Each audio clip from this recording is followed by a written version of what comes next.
ओ यीशु सहाय, praise the lord, जय मसीह की, जय यीशु। शालोम, प्रभु की शांति निरंतर आपके साथ रहे। परमेश्वर पिता का धन्यवाद हो आज के इस विशेष दिन के लिए कि मैं फिर से आपके सामने परमेश्वर के जीवित वचन को लेकर के आ पाता हूँ। और आज जो मैंने विषय चुना है वो है निर्गमन की पुस्तक से अध्याय संख्या 3 पद संख्या 14, जहाँ परमेश्वर मूसा से कहते हैं कि मैं जो हूँ सो हूँ। इसका इब्रानी में अर्थ होता है कि एहिया एसर एहिया। लेकिन इससे पहले कि हम इस वचन की गहराई को और ये वचन हमसे और आपसे क्या कहता है इसको हम समझें,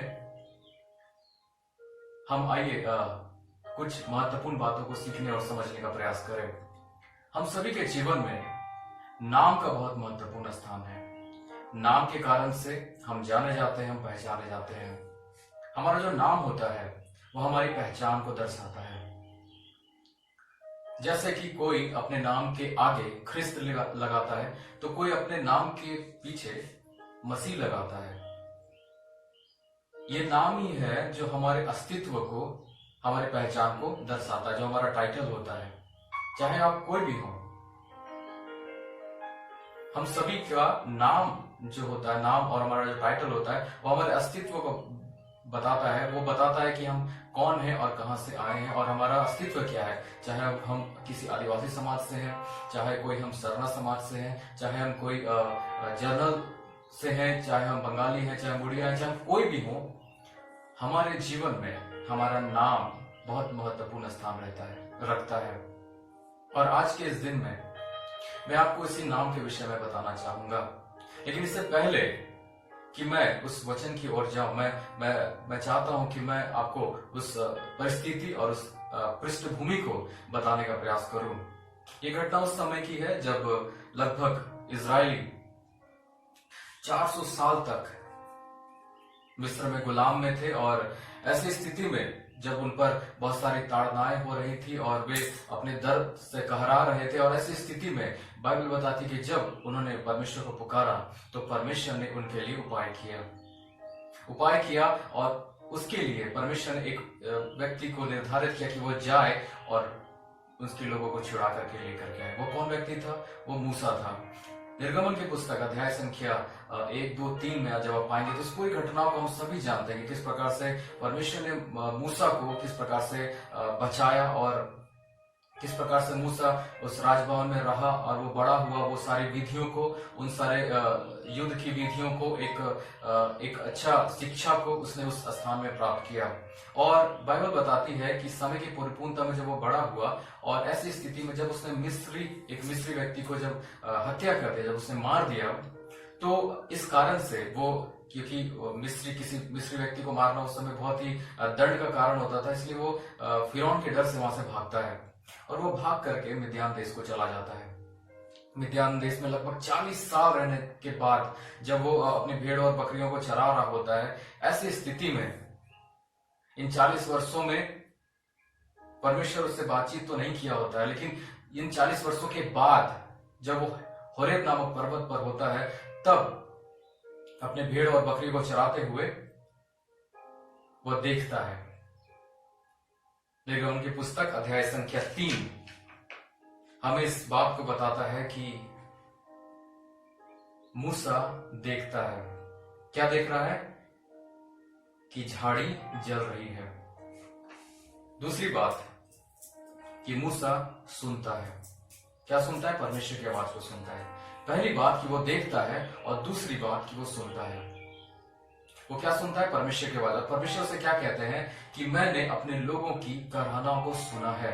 जो वो मिस्र में उस दुख और तकलीफ में है, मैंने उसकी आवाज को सुना है। तो मूसा तुमको जाना पड़ेगा और मेरे लोगों को वहां से छुड़ा करके, बचा करके लेकर के आना पड़ेगा। तो मूसा इन सारी बातों को जब वो सुन रहा था तो वो परमेश्वर से पूछता है कि जब मैं वहां जाऊंगा तो मैं क्या बताऊंगा कि किसने मुझे भेजा है। पहली बात कि मूसा देखता है, दूसरी बात मूसा सुनता है और तीसरी बात कि मूसा बोलता है। तो मूसा क्या बोलता है? मूसा पहली बात बोलता है कि मैं कुछ भी नहीं हूं, अध्याय संख्या 3 पद संख्या 11, 12। दूसरी बात वो कहता है कि मैं आपका नाम नहीं जानता, पद संख्या 3, 13 और 12 पद। तीसरी बात वो कहता है कि पुरनिये मेरी बात नहीं मानेंगे। चौथी बात वो कहता है कि मैं बोलने में तेज तर्रार नहीं हूं। और पांचवी बात वो बोलता है कि किसी दूसरे को आप इस कार्य के लिए भेजिए। ध्यान से सुनिए, वहां पहली बात वो कहता है कि मैं कुछ भी नहीं हूं, मैं कुछ भी नहीं हूं। दूसरी बात वो कहता है कि मैं आपका नाम नहीं जानता हूं। तीसरी बात वो कहता है कि पुरनिये जो वहां पर इजरायली लोग होंगे, जो वहां के पुरनिये होंगे, वो मेरी बात को नहीं मानेंगे। और चौथी बात वो कहता है कि मैं बोलने में तेज तर्रार नहीं हूं। और पांचवी बात वो कहता है कि किसी दूसरे को इस कार्य के लिए भेजें। लेकिन आज के इस दिन में जो हम मनन करेंगे वो दूसरी बात, जिसमें वो कहता है कि मैं आपका नाम नहीं जानता। कि आपका नाम क्या है? जब आप इस अध्याय को पढ़ेंगे, निर्गमन उसका 3 अध्याय, तो आप पाएंगे यहां लिखा है इस प्रकार से 3 अध्याय उसके 13 वचन में कि मूसा ने परमेश्वर से कहा कि जब मैं इजरायलियों के पास जाकर उनसे कहूं तुम्हारे पितरों के परमेश्वर ने मुझे तुम्हारे पास भेजा है, तब यदि वे मुझसे पूछे उसका क्या नाम है, तब मैं उसको क्या बताऊं? परमेश्वर ने मूसा से कहा मैं जो हूं सो हूं। फिर उसने कहा तो इजरायली से यह कहना जिसका नाम मैं हूं, उसी ने मुझे तुम्हारे पास भेजा है। जिसका नाम मैं हूं, उसी ने मुझे भेजा है। क्यों परमेश्वर ने इस बात का या इस शब्द का इस्तेमाल किया? ये शब्द एक साधारण शब्द नहीं है, जैसा कि हम और आप समझते हैं। परमेश्वर ने कहा मैं जो हूं सो हूं। अगर आप उत्पत्ति की पुस्तक पढ़ेंगे तो आप पाएंगे कि वहां पर लोग यहोवा नाम से परिचित थे और इस बात से मूसा भी परिचित था। फिर भी उसने उस आइडेंटिटी की बात को परमेश्वर से जानना चाहा कि आप हैं कौन, आपका अस्तित्व क्या है, आप कहां पर हैं। क्योंकि समस्या क्या थी? समस्या यह थी कि लोग ईश्वर को तो नहीं देखते थे ना, दिखाई तो परमेश्वर देता नहीं था।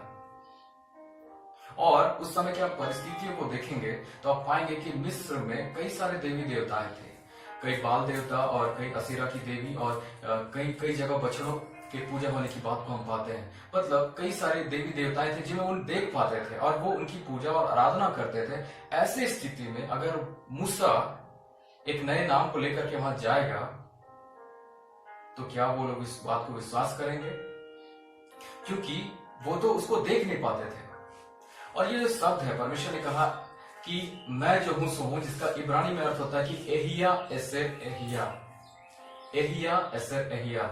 इसका अर्थ होता है आई एग्जिस्ट। इंग्लिश का अर्थ होता है आई एग्जिस्ट, मतलब मैं हूं। और इस बात को कि मैं अस्तित्व में हूं, इसी बात को उनको जाकर के बता। क्योंकि आज सबसे बड़ी समस्या यही है हमारे लिए कि किसी चीज को हम जब नहीं देखते हैं तो हम उस चीज पर विश्वास भी नहीं कर पाते कि वो है। और इसी बात को परमेश्वर ने वहां लोगों को बताने का, मूसा को बताने का प्रयास किया कि तुम जब जाओगे तो उनसे कहना कि मैं जो हूं सो हूं, उसने मुझे भेजा, अर्थात मैं एग्जिस्ट करता हूं, मैं हूं, मेरा अस्तित्व है। फॉर एग्जाम्पल, अगर मैं ऐसे आपको इस रूप से समझाऊं कि आप मुझे तो देख पा रहे हैं, लेकिन इस कैमरा को कोई तो चलाने वाला है, कोई तो है जो इसको ऑपरेट कर रहा है, कोई तो है जो इस बात को जो मैं कह रहा हूं उसको रिकॉर्ड कर रहा हूं, कोई तो इसके पीछे है। आप मुझे देख पा रहे हैं लेकिन इसको बनाने वाले को नहीं देख पा रहे हैं। लेकिन मैं उसे आपको दिखाना चाहता हूं कि वो इस चीज को कौन रिकॉर्ड कर रहा है। मैं चाहूंगा कृपया वो सामने आए। ये मेरी माँ है और जो आप जो इस रिकॉर्डिंग को देख रहे हो वो इस चीज को रिकॉर्ड कर रही है। धन्यवाद। तो आपने देखा कि इसके पीछे रिकॉर्ड करने वाला कौन है। मैं आपको बताना चाहता हूं कि कई बार आपको पता नहीं होता है कि जो हम देख रहे हैं उसके पीछे कौन है, या जो इस पूरे संसार को बनाने वाला वो कौन है, या उसका अस्तित्व कहाँ है, हम उसको देख नहीं पाते हैं। और कई बार जब हम जिस चीज को देखते नहीं उस पर विश्वास नहीं कर पाते हैं कि वो है। अगर वो है तो वो किस प्रकार का है, वो कैसा दिखता है, where is God, where is our faith. और हम कई बार बोलते हैं कि हम विश्वासी हैं, तो अगर हम विश्वासी हैं तो हमारा विश्वास कहाँ है? क्या हम उसको देख पाते हैं? नहीं देख पाते हैं।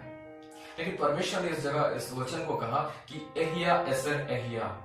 परमेश्वर के मुख से निकला हुआ इस शब्द एहिया एसर एहिया, एक्चुअल में ये जो लिखा हुआ है वो भर में लिखा है, ये टू बी भर्ब है, टू बी भर्ब में लिखा है, जिसका अर्थ होता है, जैसे कि मैं इसको आपको ऐसा समझाऊं कि जैसे मेरा नाम अगर मनीष है, मेरे भाई का नाम अगर अविनाश है, या मेरी बहन का नाम अगर निशा है या निशी है, तो इन सारे नामों को हम लोग संज्ञा में लिखते हैं। व्याकरण के अनुसार इसे हम संज्ञा में लिखते हैं, जिसे हम नाउन कहते हैं।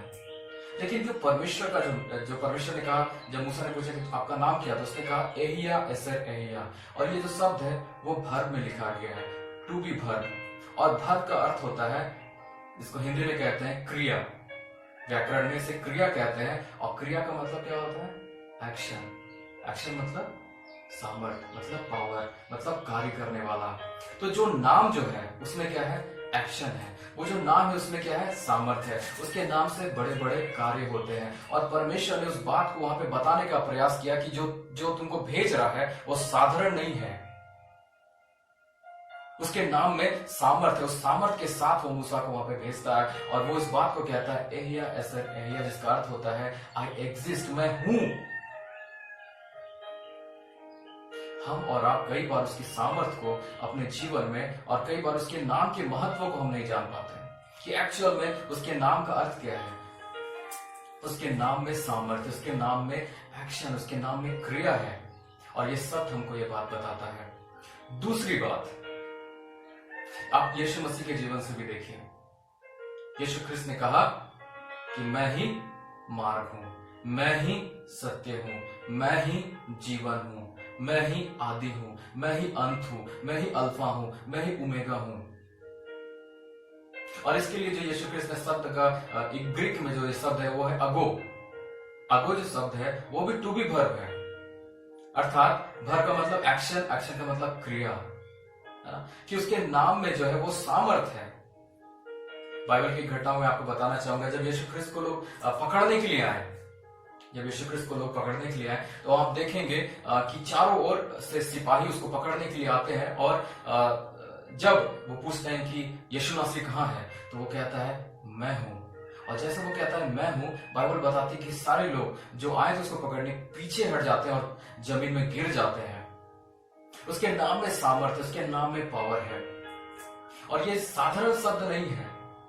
उसके मुख से निकला हुआ हर एक शब्द एक सामर्थ को, एक पावर को दर्शाता है, उसके एग्जिस्टेंस को दर्शाता है। कई बार हम विश्वास ही नहीं कर पाते हैं कि क्या सचमुच में ईश्वर है, क्या सचमुच में परमेश्वर है। और वही कारण था कि परमेश्वर ने मूसा को इसलिए भेजा ताकि वो इस बात पर विश्वास करें, ताकि लोग इस बात को विश्वास करें कि तुम जो बहुत सारे देवी देवताओं और इन सारी चीजों में तुम जो फंसे हुए हो, जिस चीज को तुम देख करके विश्वास करते हो, लेकिन जिसको तुम नहीं देख पाते हो, उसके नाम में सामर्थ्य है और वो एग्जिस्ट करता है, वो है। और इसी बात के कारण से बार बार इसराइली क्या करते थे? परमेश्वर के विरोध में पाप करते थे, क्योंकि वो उसको देख नहीं पाते थे। क्योंकि कई बार हम जब किसी चीज को हम नहीं देखते तो हमको पता नहीं होता कि परमेश्वर की आंखें निरंतर हमको और आपको देखती रहती है। परमेश्वर का वचन इस प्रकार से कहता है, मलाकी उसके 3 उसके 6 में, कि यहोवा मैं हूं और मैं बदलता नहीं। उसका वचन ये भी कहता है कि मैं यहोवा हूं और दूसरा कोई नहीं, मुझे छोड़ और कोई ईश्वर नहीं। ये बहुत ही पावरफुल स्टेटमेंट है जो परमेश्वर कहता है कि मुझको छोड़ और दूसरा कोई है ही नहीं। इज द होली, वो पवित्र है, वो सामर्थ्यवान है, वो आज भी उस महिमा के सिंहासन पर विराजमान है। ये जो मैं की बातें हैं, ये आई की बातें हैं, जो परमेश्वर ने कहा कि मैं जो हूं सो हूं। कई बार ये मैं की बातें हमारे जीवन में भी हो जाती है। कई बार हम और आप उस मैं, जो मैं अहम की बातें या मैं की बातें हमारे जीवन में कैसे। आप पुराने नियम में आप एक घटना को याद करेंगे कि जब परमेश्वर ने पहला जो राजा था, इजराइल का राजा साउल, जिसको परमेश्वर ने चुना कि वो उसको राज करे, वो लोगों को चलाए, वो लोगों को सिखाए, वो लोगों को बचाए, उनके लिए युद्ध करे। परमेश्वर ने उसको चुना, उसको बहुत सारे आशीषों को दिया, बहुत सारे ब्लेसिंग को दिया। लेकिन बाइबल बताती है जब परमेश्वर ने उसको एक आज्ञा दी कि तुम अमालेकियों को किसी को मत छोड़ना, उन सारे लोगों को खत्म कर देना, लेकिन उसने परमेश्वर की आज्ञा को तोड़ दिया। और इस बात से परमेश्वर का वचन कहता है कि वो साउल को राजा बनने से बनने से पछताता है। परमेश्वर पछताता है। क्यों? क्योंकि उस राजा के अंदर, उस साउल के अंदर मैं की बातें, अहम की बातें आ गई थी, क्योंकि मैं तो राजा हूं, मैं तो कुछ भी कर सकता हूं। जो काम परमेश्वर ने सामुएल के लिए ठहराया था, जो नबी के लिए ठहराया था, और कहा था कि ये काम सिर्फ जो याजक होते थे या फिर जो सामुएल था वही कर सकता था, लेकिन उस कार्य को भी साउल खुद से करता है, और इस कारण से वो परमेश्वर से दूर चला जाता है, क्योंकि उसने परमेश्वर की आज्ञाओं को तोड़ दिया। उसके अंदर ये इसलिए वो करता है क्योंकि वो सोचा कि मैं तो राजा हूं, मैं कुछ भी कर सकता हूं। कई बार ये मैं की बातें हमारे जीवन में आ जाती है, कई बार आई की बातें हमारे जीवन में आ जाती है, और ये आई की बातें, ये मैं की बातें ही है जो हमको और आपको हमारे परमेश्वर से अलग कर देता है। आज आप पूरे संसार को देखिए, आज ये अहम की बातों के कारण से परिवार टूट जाता है। आज ये मैं की बातों से परिवार में एक दूसरे से दूरियां बन जाती है, सोचते हैं कि मैं जो हूं मैं ही हूं, और मैं ही कर सकता हूं, मेरे बिना तो कुछ होगा ही नहीं। कई बार पति पत्नी के बीच में मैं की बातें आ जाती है, कई बार बच्चे और माता पिता के बीच में मैं की बातें आ जाती है। कई बार ये मैं जो अहम की बात है वो क्या करता है, हमारे परिवार को तोड़ देता है। कई बार ये मैं के कारण से जब हम अपने कमाई पर, अपने जो हम कमाते हैं, जिस कमाई से हम अपने घरों को बनाते हैं, हम कुछ भी करते हैं, कई बार उन सारी चीजों का अहंकार हमारे जीवन में हो जाता है, मैं की बातें हमारे जीवन में हो जाती है। और ये मैं के कारण से कई बार हम और आप, भले समाज में तो हमारा बहुत नाम हो, बहुत पहचान हो, लेकिन कई बार हम इस मैं के कारण से परमेश्वर पिता से दूर हो जाते हैं। एक वचन भी कहता है कि प्रभु तू बढ़े और मैं घटूं, लेकिन आज समस्या क्या है कि प्रभु तू बढ़े, नो प्रॉब्लम, लेकिन मैं भी बढ़ूं। तू बढ़े और मैं भी बढ़ूं, प्रभु तू बढ़े और मैं घटूं की बातें बहुत कम देखने को मिलता है। प्रभु तू बढ़े और मैं घटूं। आज जरूरी है कि हमारे जीवन में अगर मैं की बातें हैं, अगर आई की बातें हैं, तो उन सारी मैं और आई की बातों को अपने जीवन से हम दूर करें, अपने परिवार से दूर करें, अपने व्यक्तिगत जीवन से दूर करें। जबकि हम सभी घर में हैं, तो हम इस बात को मूल्यांकन करने का प्रयास करें कि क्या मेरे जीवन में अहम की बातें हैं, क्या मेरे अंदर नम्रता की बातें हैं या नहीं है, क्या मैं दीन हूं या नम्र हूं या नहीं हूं। क्योंकि परमेश्वर खुद अपने आप को मैं कहता है, खुद कहता है कि मैं जो हूं सो हूं, और वो एग्जिस्ट करता है, वो सारी चीजों में है, हमारे घरों में, हमारे अंदर में, हमारे आसपास में, हमारे कमाई में, हर चीज में परमेश्वर है। लेकिन कई बार हम सोचते हैं कि हम ही हैं और दूसरा कोई नहीं। आज अस्तित्व की लड़ाई, जैसे मैंने कहा कि हर कोई अस्तित्व की लड़ाई, अपनी पहचान की लड़ाई को लड़ रहा है, और हर कोई चाहता है कि नाम हो, हमारा एक पहचान हो। लेकिन मैं आपको आज के दिन में ये बताना चाहता हूं कि परमेश्वर हमसे और आपसे कहता है कि वो है, वो बड़ा है, उसने हमको और आपको बनाया है। भले हम उसको और आप को देख नहीं पाते, लेकिन यीशु ख्रिस्त के द्वारा हम उसको देख पाते हैं, यीशु ख्रिस्त के कार्य के द्वारा हम उसको देख पाते हैं। वो कहता है एहिया एसर एहिया, आई एग्जिस्ट, मैं हूं और मैं निरंतर तुम्हारे साथ हूं। संसार छोड़ दे, लेकिन मैं तुम्हें कभी नहीं छोड़ूंगा और ना तो कभी त्यागूंगा। आज जरूरी है कि हम उस मैं को अपने हृदय से दूर करें, और ये मैं की गहराइयों को जो परमेश्वर ने के मुख से निकला, उसके एग्जिस्टेंस को महसूस करें अपने जीवन में कि सचमुच में वो है, और उसके नाम में सामर्थ्य, उसके नाम से बड़े बड़े कार्य होते हैं। उसके नाम को जब हम पकड़े रहेंगे, परमेश्वर अद्भुत और बड़े कार्य को हमारे जीवन में करेगा। तो जरूरी है कि हम अपनी अहम की बातों को, अपनी आई की बातों को अपने जीवन से दूर करते हैं। आइए हम अपनी आंखों को बंद करेंगे और हम प्रार्थना में जाएंगे। पवित्र पिता, आपका धन्यवाद आज के इस दिन के लिए, और विशेष रूप से प्रभु आपका जो वचन हमें सिखाता है कि अगर हमारे अंदर मैं की बातें, आई की बातें, तो हम उसे दूर करें। प्रभु आपकी उपस्थिति को हम महसूस करने पाए, आपकी एग्जिस्टेंस को हम महसूस करने वाले हो सके। हमारे अंदर से अगर अहम की बात है तो उसे दूर कर। हमारे अंदर अगर मैं की बात है, अगर हमारे परिवार घर में मैं की बातें हैं प्रभु, जिसकी वजह से प्रभु किसी प्रकार की लड़ाइयां हमारे जीवन में, तो प्रभु उन सारी चीजों को हमारे जीवन से दूर कर, हमें नम्र और पिता दीन कर, ताकि हम अपने जीवन के द्वारा आपको महिमा दे सके। ये जीवन आपका है और हम सभी आपके पवित्र हाथों में सरेंडर होते हैं। प्रभु जितने लोग इस वीडियो को देखते हैं पिता, उन्हें उनके लिए मैं विशेष प्रार्थना करता हूँ कि आप निरंतर उनके जीवन में होकर के बातचीत करें प्रभु।